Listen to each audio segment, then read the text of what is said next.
Hi, Polyglow family. This is Len, one of the owners of Polyglow, and I just wanted to give you a brief description of how to dilute your Poly Prep and Poly Strip solutions. They come in a concentrate.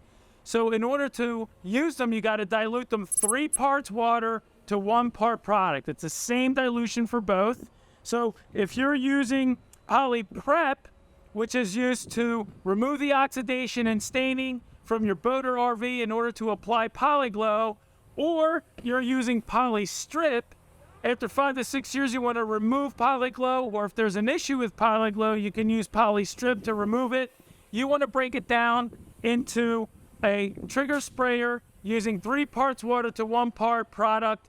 I broke this down for you easily so you can see in 4 sections. 3 of them are going to be water, which are in there right now. And then for I'm going to just use Poly Prep right now as an example. You want to take the cap off. There will be a red cap plug in here that you need to remove. And then you simply pour the prep right into the bottle and fill it up the rest of the way, which gives you the correct dilution. You'll do this for both prep and strip. You then simply attach the trigger onto your trigger sprayer and you're ready to go for a gloss that's boss.